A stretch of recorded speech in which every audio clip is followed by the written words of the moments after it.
Eu preciso de vocês para me ajudarem a pregar. Pode ser assim? Nós começamos uma série de mensagens falando sobre Kryptonita. Semana passada nós falamos sobre o poder de um, que pode fazer uma diferença numa casa, num casamento, em uma igreja, numa nação. E muitas das vezes a gente acha que precisa de muitas pessoas para fazer a diferença. E hoje nós queremos falar sobre como identificar essa Kryptonita.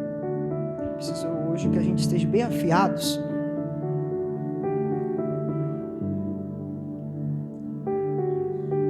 Já está valendo aqui, pastor? Amém?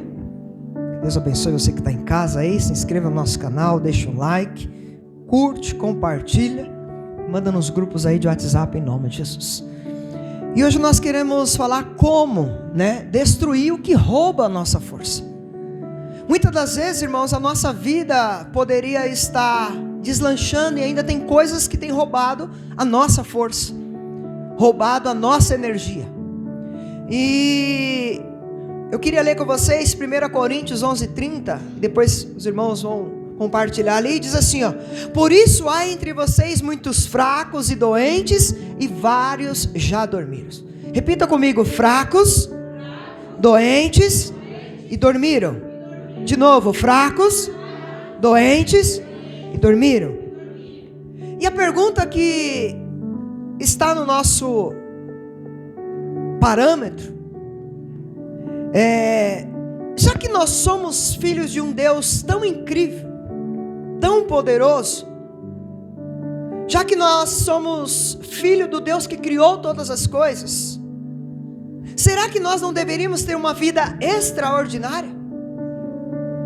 Uma vida diferenciada das outras pessoas? Por que então nós não temos essa vida extraordinária, irmãos? Porque há uma kryptonita espiritual que tem tirado a nossa força. Amados, nós acabamos de ler, e a igreja de Corinto é uma grande marca e um exemplo para as nossas vidas. Essa era uma igreja, para quem já leu a carta de 1 Coríntios, 2 Coríntios, uma igreja que tinha vários dons. Mas o que acontecia ali é que isso não fluía, porque havia muito pecado no meio daquela igreja. Os casamentos estavam destroçados, e por isso que havia muitos fracos, muitos doentes, e muitos já tinham morrido prematuramente. E aí, amados, muitos problemas daquela igreja, e eu posso falar da nossa casa, roubavam a força daquela igreja.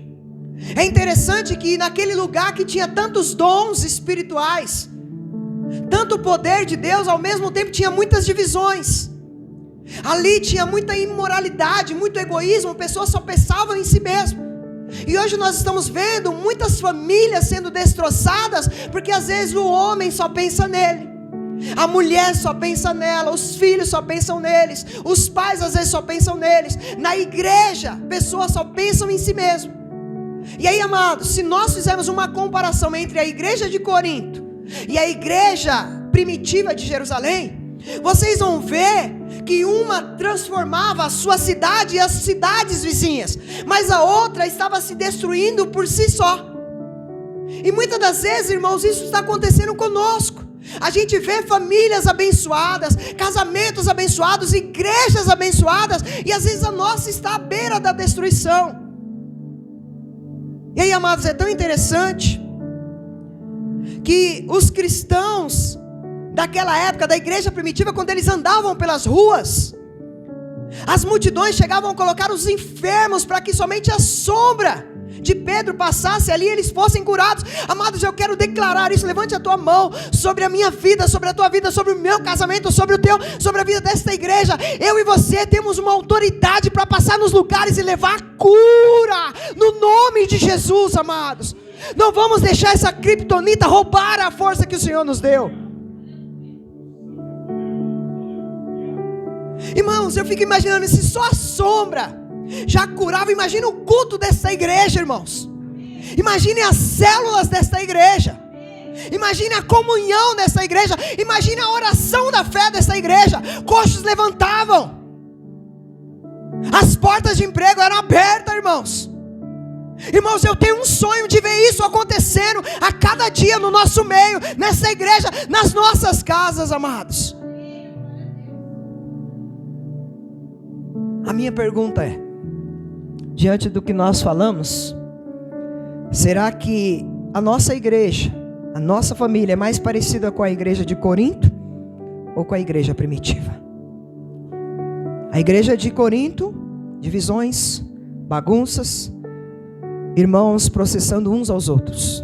A igreja primitiva, alegria, comunhão, palavra, libertação, cura, transformação, casamentos restaurados, crianças que cresciam na graça e no conhecimento.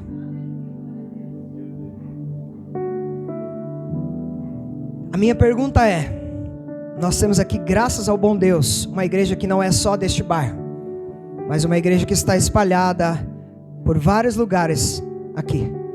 Será que nós estamos impactando aonde nós moramos? Será que quando as pessoas olham para minha casa, há um impacto sobre a vida delas? Quando elas verem eu passando na rua, será que elas olham e falam, ali vai um homem de Deus? Por que o Senhor está falando isso, pastor? Porque, olha aqui, por isso há entre vocês muitos fracos e... Mas olha só, o povo que conhece o seu Deus será e fará proezas. Na minha versão está dizendo e ativo. E eu quero a segunda parte para as nossas casas, para essa igreja, no nome de Jesus. Eu e você somos fortes. Eu e você vamos fazer muitas proezas, mas precisamos identificar aquilo que nos atrapalha. Então, pastor, qual que é a chave? A primeira delas, uma aliança de casamento. Como assim, pastor? Só para que você entenda, a palavra conhecer aqui, no hebraico, ela significa iada, que significa conhecer intimamente. É a mesma palavra que é usada para Adão e Eva. E Deus traz referência de Gênesis para cá. Por quê, pastor? Porque vai dizer que Adão teve relação com Eva. Cadê? Está aí, irmãos? Olha só. Adão teve relações com Eva e a sua mulher, e ela engravidou. Amados, não há mais momento íntimo de comunhão do que quando o marido tem uma relação com a esposa. Não tem ligação maior do que essa. Então o que nós aprendemos aqui? Deus, ele está trazendo que a relação que ele quer conosco é de um homem para uma mulher. Por isso que ele chama a igreja de noiva, e Jesus é o nosso noivo. Você está entendendo a intimidade que Deus quer de mim, de você, para que possamos conhecê-lo na intimidade, porque ele já conhece no mais profundo do nosso coração. Talvez hoje não tenha muito glória de novo. Eita glória. Mas amados, pastor, então por que Deus traz essa relação? Para que nós possamos entender, irmãos, que Deus, ele quer ser tão próximo de nós, quer nos abençoar de uma forma tão poderosa, que é assim que um homem deve tratar uma mulher e uma mulher deve tratar um homem. Lá em Isaías 54:5, vai dizer que o seu Criador é o seu marido. Amados, Paulo diz lá em Efésios 5:31 e 32, eu preciso que o irmão José venha junto comigo. Por essa razão o homem deixará o pai e a mãe e se unirá à sua mulher, e os dois se tornarão uma só carne. Este é um mistério profundo, refiro-me porém a Cristo e à igreja. Olha só, pai vai deixar pai e mãe e se unirá à sua mulher. E aí ele não está falando de um casamento, mas ele está falando de quem? De Cristo e a sua igreja. Eu não sei se você está entendendo. A ilustração de um casamento é o que Cristo quer com a sua igreja. E quando eu falo de igreja, eu não estou falando dessas paredes. Eu não estou falando dessas paredes. Eu estou falando da minha vida e da tua vida, porque a igreja somos eu e você. Eu e você somos templo do Espírito Santo de Deus. Eu e você somos a igreja que quando sai dessas portas para fora, tem que transmitir o amor de Deus para as pessoas. E aí vamos assistir um vídeo rapidinho. É muito interessante, é difícil eu fazer isso no meio de mensagem, mas essa eu preciso. Pode apagar, Matos. Pausa para mim, filha. Pausa para mim. Pode aumentar. Amados, quanto de vocês se casaria com essa mulher? Vocês viram que ela tinha um marido, chegou o namorado, chegou o outro, Chegou o outro. Quantos aqui se casariam com essa mulher? Ninguém. Mas amados, ela é tão bonita. Vocês não viram que ela é tão linda? E não parecia que ela gostava dele? Ela falou assim, eu vou me dedicar 90% a você, só que 10% eu preciso me dedicar aos meus outros namorados, esposos. Amados, ele ficou chateado, não foi? O que isso traz de reflexão para as nossas vidas? É muito interessante, amados, porque eu não se casaria com uma pessoa assim. Tem alguém aqui que se casaria com uma pessoa como aquela? Hã? Pode falar. Não. Por que você não se casaria com uma pessoa como esta mulher? Sabe por quê? Porque a lealdade, a fidelidade dela não estava totalmente no seu marido. Então, não importa que ela decidiu dedicar 90% para ele e 10% para os outros. Porque ainda ela teria outros homens no seu coração. E aí a minha pergunta é, então o que nos faz pensar, olha para mim agora, que Jesus aceitaria nós entregando 90% para ele e 10% para outras coisas, para os deuses, para este mundo? Tem alguém que está entendendo aqui o que Deus está começando a falar aqui em nome de Jesus? Amados, muitas das vezes nós achamos que isso é anormal entre as pessoas, mas com Deus nós queremos dividir a prioridade que deveria ser em Deus e dividir com outras coisas no mundo, amados.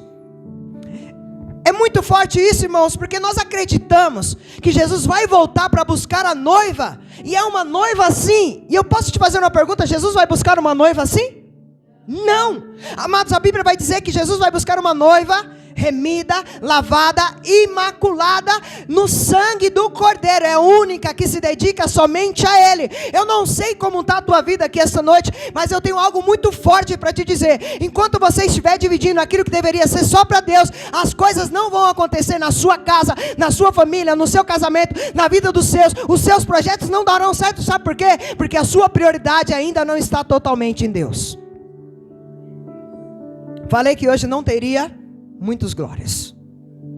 Muitos de nós estamos enganados como Ângela, amados, ao pensar que o marido aceitaria aquela situação. Muitas das vezes nós achamos que Deus vai aceitar essa situação. Ó Senhor, eu vou deixar só uma parte para ti, o resto eu preciso aproveitar.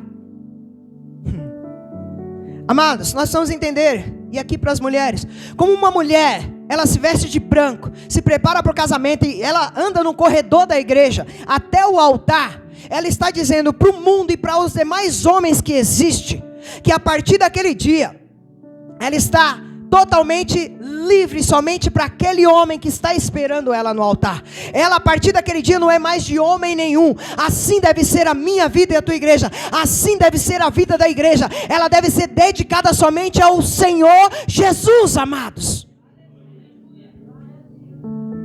E aí, irmão Zé, me ajuda aí. Deus não quer ser o número 1, amados, como muitos pensam. Achou aí, irmão Zé? Deus não quer ser o número 1 como muitos pensam, amados. Não, eu vou colocar Deus como número 1, não. A Bíblia nos ensina que Deus quer ser único nas nossas vidas. E aí, amados, é muito interessante que nós achamos que é normal para as pessoas. Nós tratamos as pessoas e dividimos. Acabei de perguntar, ninguém aqui se casaria com Ângela. O nome dela é Ângela. Mas muitas das vezes nós queremos ter um relacionamento com Deus dessa forma. Nós queremos muitas das vezes ter um relacionamento dessa forma.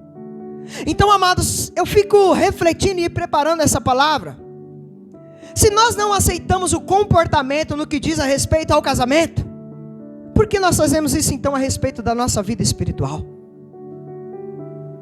Por que nós ainda queremos dedicar somente 90% a Deus? Pastor, só que está querendo dizer que eu tenho que largar o meu trabalho, que eu tenho que largar minha esposa, meus filhos. Eu não estou falando nada disso, eu estou querendo dizer que Deus deve ser o único Deus da sua vida. Porque idolatria não tem a ver com imagens, idolatria tem a ver com colocar Deus como único e exclusivamente na sua vida. Adultério contra Deus. A aliança que Deus oferece, irmãos, ao homem, é semelhante à do casamento. E aí eu quero fazer uma pergunta para as pessoas que estão casadas aqui ou que casaram. Vocês casaram e fizeram no contrato, ó, você pode adulterar? Tem alguém que fez isso alguma vez na vida? Nunca. E quem está casado jamais quer isso para o seu casamento. Amados, Deus ele deixa bem claro que ele não aceita lealdade dividida, traição, adultério. Olha só, Jeremias 3:20 vai dizer: mas como a mulher que trai o marido, assim você tem sido infiel comigo, ó comunidade de Israel, declara o Senhor. Amados, muitas das vezes nós temos sido infiéis com o Senhor. E aí ainda Ezequiel capítulo 16 versículo 38 diz assim: eu a condenarei com castigo para mulheres que cometem adultério. Tem pessoas que talvez nem volte aqui mais hoje, mas eu preciso pregar a verdade para você. Tiago, amados, capítulo 4 versos 4 e 5, ele diz bem claro: adúlteros, vocês não sabem que a amizade com o mundo é inimizade com Deus? Quem quer ser amigo do mundo se faz inimigo de Deus. Ou vocês acham que é sem razão que a Escritura diz que o Espírito que Ele fez habitar em nós tem fortes ciúmes? Amados, quando nós queremos, ficar trolando com o mundo, a Bíblia diz que o Espírito Santo tem ciúmes. Quando nós queremos nos seduzir com o mundo, a Bíblia diz que ele tem ciúmes de mim e de você quando nós queremos ter uma relação com o mundo. Porque ou nós somos amigos de Deus, ou somos amigos do mundo. Amados, há muitos pecados, e aqui eu vou falar para os casais ou quem já foi casado, que um cônjuge, ele pode cometer com o outro. A mentira, às vezes a gritaria, a grosseria, o roubo. Mas nenhum erro é tão grotesco, tão doloroso, tão prejudicial para um casamento do que o adultério. Eu vou repetir: nenhum desses que eu falei é tão prejudicial para chegar a acabar uma relação, um casamento, como o adultério. Só que muitos hoje em dia, amados, como Ângela, acham que nós podemos adulterar com Deus e com o mundo. O apóstolo Paulo diz que ao cometermos adultério espiritual, Deus, ele não se torna o nosso inimigo, mas a Bíblia diz que nós nos tornamos inimigos de Deus. Vocês estão aqui, amados? Palavra é viva. E por que isso é tão sério então, pastor? Olha só, 1 João 2:16, 17, diz assim: pois tudo que há no mundo, a cobiça da carne, a cobiça dos olhos e a ostentação dos bens, não provém do Pai, mas do mundo. O mundo e a sua cobiça passam, mas aquele que faz a vontade de Deus permanece para sempre. Eu não sei se você está entendendo. Você pode tentar ter uma amizade com o mundo, mas vai passar. Eu estava conversando ontem, estava me preparando para jogar uma bola, olha só. E ali nós conseguimos tratar um assunto e eu trazer para a palavra de Deus. E nós estávamos falando sobre relacionamentos, confirmação de Deus. Aí um colega lá, ele estava só querendo enganar e nós temos aconselhado. E a esposa quase se separou. E aí eu falei para ele: será que vale a pena esses momentos raros de gandaia, de bebida, e perder um casamento, e perder a relação com os filhos, destruir toda uma casa? Porque quando o diabo destrói um casamento, ele não destrói marido e mulher.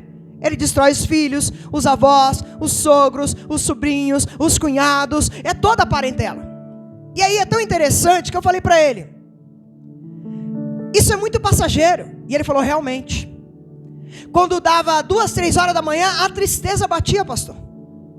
A angústia batia e me dava um desespero. Só que eu já tinha feito. E aí, amados, o que eu quero trazer para nós: não vamos deixar ser seduzido pelas coisas que o mundo tem oferecido. Não vamos ser seduzidos pelo mundo, amados, porque a amizade com o mundo é algo enganado.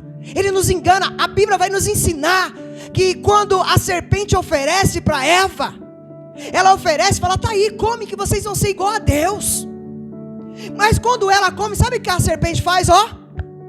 Vai embora, agora se vira com o teu problema. Não é diferente nos nossos casamentos. Às vezes a gente quer dar uma flertada, e acontece isso, amados, ela fica lá ferida, traiu, aí agora é difícil, irmãos, para restaurar. E assim é com Deus. Vamos parar de ser seduzidos pelo mundo. Qual é a criptonita do mundo hoje que tem chamado a nossa atenção, que tem distraído, que tem, sabe, ocupado o lugar que deveria ser de Deus e está ocupando o lugar de Deus nas nossas vidas? É o teu trabalho? É o teu celular? É os teus bens? São as tuas amizades? Porque, amados, Deus tem coisas ruins para nós? Deus só tem coisas? E por que muitas das vezes nós não queremos relação com Deus? Cometer adultério com o mundo, irmãos, é dizer: Senhor, eu não preciso de Ti. Eu posso me virar sozinho. Eu sei me virar sozinho. O mais irônico, irmãos, é que Deus, Ele só quer dar o melhor para nós. O mundo, ele tenta mostrar, irmãos, o que ele tem a oferecer é muito bom, é isso que ele tenta fazer. Mas na real, tudo que o mundo nos oferece não é bom. E olha só, Tiago 1, 16, 17, eu vou falar para você. O que o mundo nos oferece nunca será o melhor. Olha só, meus amados irmãos, não se deixem enganar. Toda boa dádiva e dom perfeito vem do alto, descendo do Pai das luzes, que não muda como sombras inconstantes. Não tente buscar algo bom fora de Deus. Não tente ter um casamento abençoado fora de Deus. Não tente um relacionamento com Deus fora das coisas e da palavra de Deus. Tem alguém que está entendendo aqui? Amados, não existe nada de bom fora de Deus. Não importa como pareça. Se for contrário à palavra de Deus, cai fora. Porque é seta. Vai te derrubar. Vai destruir seu casamento. Vai destruir a sua vida. Vai destruir a sua família. Vai destruir você.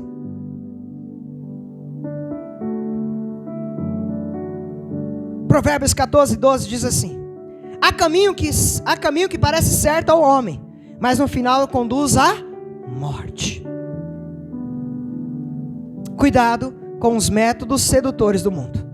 Eles podem te separar de Deus. E além de te separar de Deus, tirar toda a sua força e seu poder. Lembra da criptonita do Superman? Quanto mais perto ele estava da criptonita, o que acontecia com ele? Ficava fraco. E se ele continuasse ali, ele poderia morrer. É assim a nossa criptonita. Hoje o mundo tem sido a nossa criptonita. Tem nos deixado fraco. Tem pessoas que varavam a madrugada orando, que faziam um jejum toda semana, que tinham um devocional toda semana, hoje não conseguem nem ouvir uma palavra de Deus, porque a criptonita já ganhou tanto poder sobre a vida dela, que ela não tem mais força. Eu falo para você, toma cuidado com essa criptonita. Agora vamos voltar para a ilustração do casamento. Amados, qual é o único motivo, ou a única força, que mantém um casal unido, apaixonado, e um casamento feliz? Qual é a única coisa? É a certidão de casamento? É os bens que o casal tem? É o medo de errar? É o medo da punição? Nada disso. Amado, só o amor torna um casamento feliz. Assim é o nosso casamento com Deus. Só entendendo o tamanho do amor de Deus por nós, para entendermos a verdadeira felicidade. Eu vou falar de mim, amados. Eu procurei a felicidade na bola, eu procurei a felicidade em amizades, eu procurei a felicidade em muitas coisas e eu não encontrei. Mas hoje eu encontrei a verdadeira felicidade em Jesus. Pastor, então o que é o amor? Não é uma escolha? Todos os dias, amados, nós somos chamados a fazer uma escolha mais séria da vida. Vocês concordam comigo? Todos os dias. Como assim, pastor? Ou eu escolho ser amigo de Deus, ou eu escolho ser amigo de quem? Do mundo. Então, estamos tendo escolha todos os dias ou não? Pastor, por quê? Porque ou eu faço amizade com Deus, ou eu faço amizade com... Vocês estão aqui, amados? Amém? 2 Coríntios 12, 21. Olha o que Paulo está dizendo. E receio que ao visitá-los outra vez, o meu Deus me humilhe diante de vocês, e eu lamente por causa de muitos que pecaram anteriormente e não se arrependeram da impureza da imoralidade sexual e da libertinagem que praticavam. Amados, aquela igreja tinha muitos dons, mas ali havia crentes que pecavam e não se arrependiam, porque, irmãos, nós somos seres humanos, nós já nascemos do pecado, nós somos pecadores. Mas o que Deus quer da minha vida e da tua vida aqui esta noite é que haja um arrependimento. Repita comigo: arrependimento. Mais forte. É isso que Deus quer de nós, irmãos. É só que a gente se arrependa dos nossos erros. Talvez o seu primeiro casamento não deu certo porque você cometeu alguns erros. Então esta noite Deus está te dando uma oportunidade de conhecer a Ele, conhecer a palavra dEle. E a partir de agora, talvez você entender que o verdadeiro casamento feliz e abençoado é quando você se arrepende e coloca Deus no meio do teu próximo casamento. Ou talvez haja reconciliação para você. Amados, e por causa que eles não se arrependiam, haviam muitos fracos, doentes e muitos que dormiam. Primeiro, o coração de Deus quer uma aliança conosco. Então o pecado é adultério contra Deus, aos olhos de Deus. É como Ângela. Segunda coisa que eu aprendo: a desobediência para Deus é muito mais do que quebrar uma regra ou um mandamento. É como se você estivesse rejeitando a Deus. Rejeita o teu marido, rejeita a tua esposa, para você ver como que ele fica com você.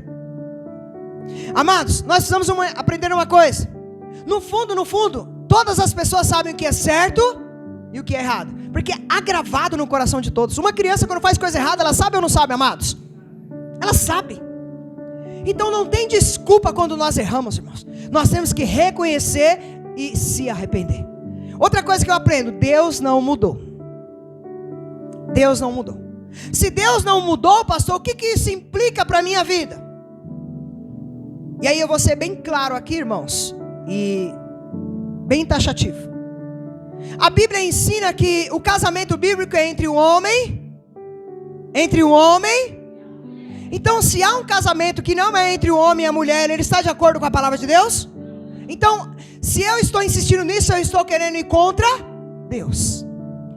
Hoje nós estamos vendo, não sei se vocês prestaram atenção essa semana retrasada, a maconha já está sendo liberada. Mas para nós isso mudou, que somos servos e servas de Deus? Então, amados, Deus mudou? Então para nós continua o que é certo e o que é errado, errado. Por que o Senhor está falando isso, irmãos? Porque nós precisamos entender, irmãos, que vai depender daquilo que nós vamos escolher. Ou eu escolho obedecer a Deus, ou eu vou mudando, se adaptando, sabe, pouquinho em pouquinho, com o mundo, e causo uma rebelião contra Deus. Eita glória. Voltando ao vídeo do casal. Você notou que a Ângela estava mais chocada do que o Justin? Você percebeu que ela ficou nervosa, ela saiu brava, sumiu? Você percebeu? Alguém entendeu ali? Eu vou falar algo para você. Foi quem que se levantou primeiro? Foi ela ou foi ele? Foi ela, não foi? Ela ficou brava com quem? Com ele, não foi? Como que isso pode acontecer, amados? Era ele que estava errado ou era ela que estava errada? Irmãos, mas espera aí, pastor. A Bíblia afirma em Tiago que nós nos tornamos inimigos de Deus. Amados, quando Deus não consente com aquilo que nós fazemos, em vez de nós nos arrependermos, nós fazemos isso com Deus. Nós ficamos bravos com Deus, ficamos bravos com os pastores, com os líderes, quando é pregada a verdade, mas nós não queremos reconhecer o nosso erro. Eita Deus amado, tem alguém aqui comigo em nome de Jesus? Há muitas pessoas, amados, ficando bravas com Deus, com os líderes, com os pastores. Sabe por quê? Porque não entenderam que Deus não divide a fidelidade a Ele com ninguém. Eu falei aquela hora e vou falar de novo. Deus não quer ser o número 1 da sua vida. Deus quer ser o único da sua vida. Aprenda isso. Olha, eu vou falar de algo que acontece na nossa igreja. Nós fazemos o apelo e nós falamos assim, ó, vem que Jesus te aceita, do seu jeito, vem, nós estamos oferecendo um Jesus baratinho, não é isso? Mas muitas das vezes nós esquecemos de falar, você precisa vir aceitar Jesus, mas você precisa se arrepender dos seus pecados. Você precisa reconhecer os seus pecados, você precisa confessar eles. Então você está vendo como que nós falamos que Jesus vai oferecer coisas boas. Aí nós falamos para eles, você pode vir para Jesus, mas você continua com seus deuses. Você continua com seus namorados. Você continua com seus maridos. Você continua tendo a sua outra fonte de provisão. Aí eu vou para a idolatria e o adultério e já estou indo para o final. No Antigo Testamento, amados, todas as vezes que Israel se afastava de Deus, a nação perecia. A nação inteira se tornava fraca.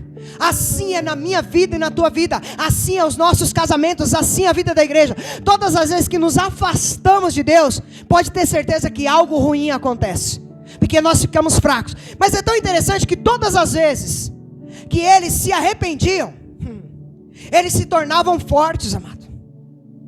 E todas as vezes que eles erravam, o pecado estava, conectado à idolatria. Todas as vezes que nós caímos é porque nós idolatramos alguma coisa. Hoje nós como crentes preferimos muitas das vezes ser amigo do mundo do que amigo de Deus. E aí muitas das vezes nós achamos que não estamos adulterando contra Deus. E é tão interessante que a idolatria hoje na igreja, amados, ela não é feita de imagens, de altares, mas a idolatria dentro da igreja é feita de rebeldia. Muitas das vezes nós somos arrogantes, nós somos cobiçosos, nós queremos ter, nós queremos o nosso prazer, a nossa satisfação, nós queremos status, nós queremos aceitação de um jeito ou do outro, nós queremos a riqueza, o lucro, a fama. Muitas das vezes nós falamos assim, eu preciso ter, eu quero ter, eu não abro mão disso, é bom para mim. E esse é o tipo de idolatria que reina sobre nós hoje. Preste bem atenção no que eu vou te dizer. Idolatria de hoje é a mesma criptonita que impediu o sucesso de Israel. É a mesma criptonita que Paulo estava falando com a igreja de Corinto, o pecado. É a mesma criptonita que Tiago estava abordando. É a mesma criptonita que hoje nós, a igreja, não prosperamos, não fluímos, não somos próximos. Porque eu fiz uma pergunta no começo. Se nós somos filhos de um Deus vivo, como que deveria ser a nossa vida? Próspera, abundante, sem enfermidades, sem lutas. O caráter de Deus sendo transmitido. Só que por causa da nossa idolatria, muitas das vezes nós estamos fracos, doentes, e alguns já estão mortos espiritualmente. E você percebeu que eu não estou falando com ninguém lá fora, né? Eu estou falando com a igreja do Senhor. Vamos por caso de Adão e Eva. Caso de Eva. Como Eva caiu, ainda ao cair ela ajudou Adão também a cair. Lá em Gênesis 3, 6 a 8 diz assim: quando a mulher viu que a árvore parecia agradável ao paladar, era atraente aos olhos, e além disso desejável para dela se obter discernimento, tomou do seu fruto, comeu e deu ao seu marido, que também comeu. Os olhos dos dois se abriram e perceberam que estavam nus. Então juntaram folhas de figueira para cobrir-se. Ouvindo o homem e a sua mulher os passos do Senhor Deus, que andavam pelo jardim quando soprava a brisa do dia, esconderam-se da presença do Senhor, de Deus entre as árvores. Olha só, ela viu, ela desejou, ela decidiu desobedecer às ordens de Deus. Para satisfazer a Deus ou a sua vontade? A sua vontade. Muitas das vezes nós preferimos desobedecer às ordens de Deus para satisfazer as nossas vontades.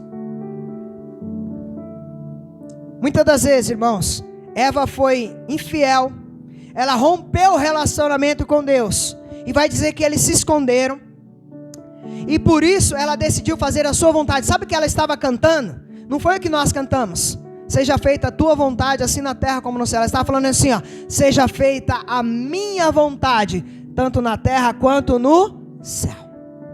Cuidado para nós não estarmos fazendo esse tipo de oração. Eva escolheu amar a si mesma. Sabe que mais as pessoas têm caído em depressão? Por causa do egoísmo, egocentrismo. Como assim, pastor? Elas acabam gostando tanto de si, que elas não conseguem perceber os outros, elas se isolam, e elas começam, a se idolatrar. Outras acham que ao ficar isolada, elas serão felizes. Ninguém nasceu para ficar sozinho. É muito interessante, irmãos, porque o que o mundo oferece nunca será melhor do que o que Deus tem para nós. Tiago 1, 16, 17. Meus amados irmãos, não se deixem enganar. Toda boa dádiva e todo dom perfeito vem lá de cima. Não existe nada de bom fora de Deus, vou repetir. Por isso precisamos nos arrepender e voltarmos para Deus. Mas Deus quer que a gente volte para Ele de todo o nosso coração. Amados, a verdade é que não existe fé verdadeira sem arrependimento. Arrependimento é uma doutrina da Bíblia. Está lá em Gênesis, está lá em Hebreus. Se eu começar a falar aqui, está em muitos lugares. Por quê, pastor? Só para você entender, há 6 doutrinas, mas eu vou falar só de 2. A segunda, ela fala da fé em Deus. Sem fé é impossível agradar. Mas a primeira é que sustenta tudo isso. A primeira fala que a base para ter um relacionamento com Deus é o arrependimento. Enquanto não nos arrependemos, não levantamos as nossas mãos, não reconhecemos Jesus como Senhor e Salvador, não confessamos os nossos pecados, não tem como nós entendermos o que é um relacionamento com Deus. Então, antes de um relacionamento, precisamos nos arrepender.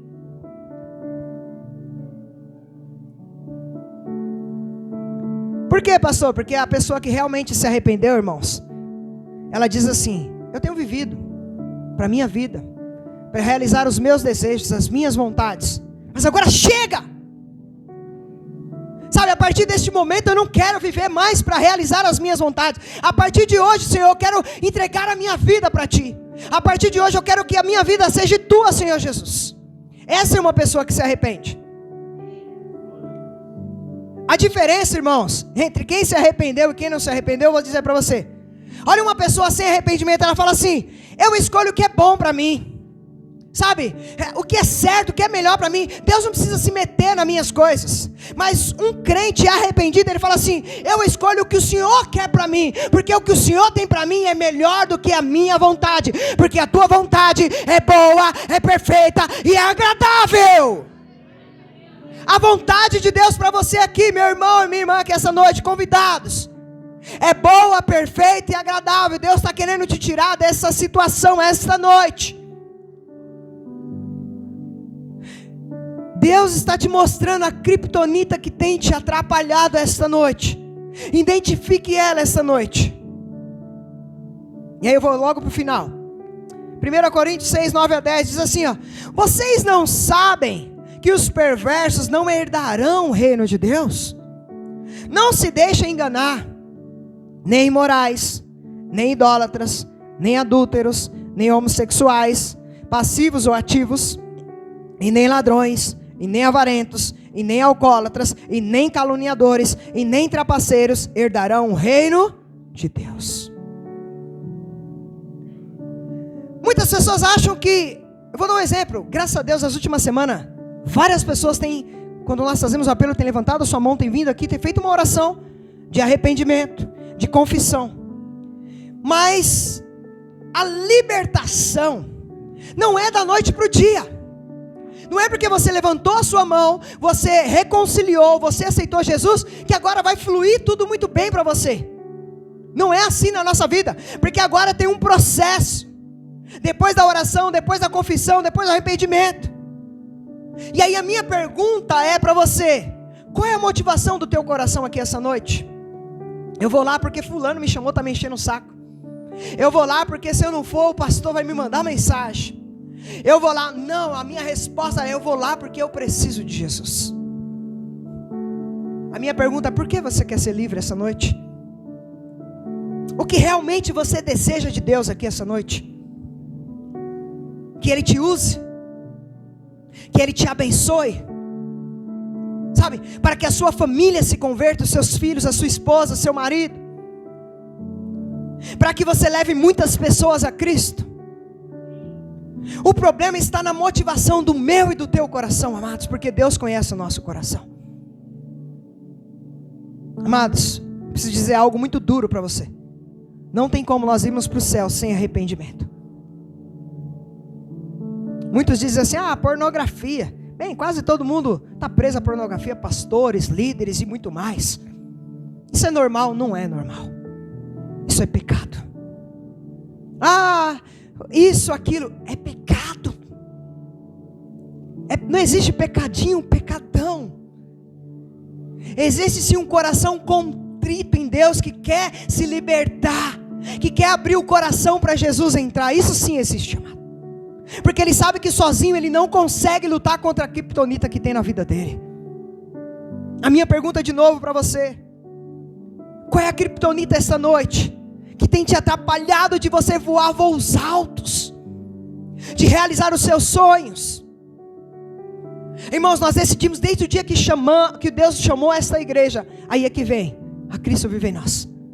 Nós decidimos, quem está aqui desde o começo, quem está chegando, sabe, que nós não vamos ser, sabe, aqueles pregadores que ficam enganando as pessoas.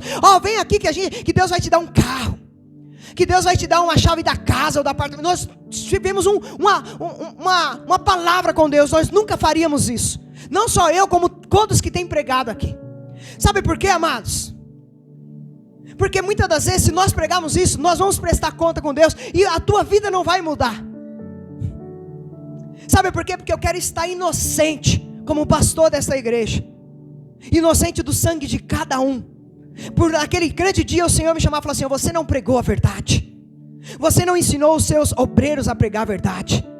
Não, eu quero ser reconhecido por aquele que pregou a verdade, o evangelho da cruz, que confronta, que nos exorta a entregarmos a nossa vida realmente, totalmente a Cristo. Jesus disse, Lucas 13, 24 a 27, e vamos para o final. Eita, passou quando disse que vai para o final, né? Glória a Deus.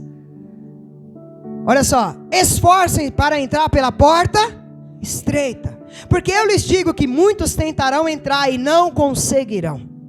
Quando o dono da casa se levantar e fechar a porta, vocês ficarão do lado de fora, batendo e pedindo: Senhor, abre-nos a porta. Ele, porém, responderá: não os conheço e nem sei de onde vocês são. Então vocês dirão: comemos e bebemos contigo e ensinaste em nossas ruas. Mas ele responderá: não os conheço e nem sei de onde são vocês. Afastem de mim todos vocês que praticam o mal. Forte essa palavra, né, amados? Acho que é difícil ouvir uma palavra dura assim, né? Mas eu preciso pregar a verdade para você, porque a Bíblia diz que a fé vem pelo ouvir, e ouvir a palavra. E aí eu vou concluir. Tem alguém aqui essa noite que, assim como essa palavra veio a mim, que reconhece que está fraco, que está doente aqui essa noite? Faça uma reflexão. Sabe, está fraco, doente espiritualmente. Sabe, eu tenho uma criptonita que está acabando comigo. Sabe, tem alguém aqui que, sabe, entendeu que está preso a antigos pecados que não consegue se livrar? E tem usado desculpas como: Senhor, me perdoa. Deus essa noite quer te dar uma chance para você se arrepender. Na mente, no coração, de tudo aquilo que desagrada a Deus. A minha palavra para você é: entregue tudo a Ele hoje. Sabe? Você só terá um futuro eterno e diferente se arrependendo e entregando a tua vida para Cristo. Porque sozinho você não vai vencer essa criptonita. Como eu falei aqui, a gente vai tentar se libertar, a gente levanta e cai. A gente tenta, levanta e cai. Enquanto Jesus não for o centro, nós vamos lutar sozinho e nada vai acontecer. Hoje, será que essa palavra falou o teu coração? Se coloca de pé, por favor. Qual é a criptonita esta noite que tem tirado a sua força? Namorado, marido, filho, vícios, trabalho, dinheiro, o seu corpo, a sua vontade. O que tem tirado a sua força? Feche os teus olhos, por favor. Coloque aí diante do Senhor, Senhor, essa criptonita aqui, esse vício, ele tem acabado comigo. Ele tem destruído a minha casa, a minha família. Destruiu talvez o meu casamento, mas esta noite, Senhor, eu sei que o Senhor vai me ajudar a vencer essa criptonita, esse vício, essa guerra, essa luta. Pai, em nome de Jesus, eu te entrego cada vida aqui essa noite, que ouviu essa ministração, não de mim, Senhor, mas do teu Espírito Santo, que no fundo confrontou, foi lá no mais profundo das medulas e do osso, nos sentimentos, nos pensamentos, e o Senhor mostrou aqui essa noite qual tem sido a criptonita. Eu quero te entregar, Senhor, essas vidas nas tuas mãos, mas que eles tenham uma coragem, Senhor, de dizer: Senhor, eu não posso sozinho, eu preciso da tua ajuda, eu preciso entregar, eu preciso que o Senhor não seja o primeiro, mas que o Senhor seja o único Deus da minha vida. No nome de Jesus eu te entrego cada vida aqui, Senhor, que quando nós fizermos um apelo, não venha porque eu estou fazendo apelo, mas porque a tua palavra foi de encontro ao seu coração, em nome de Jesus.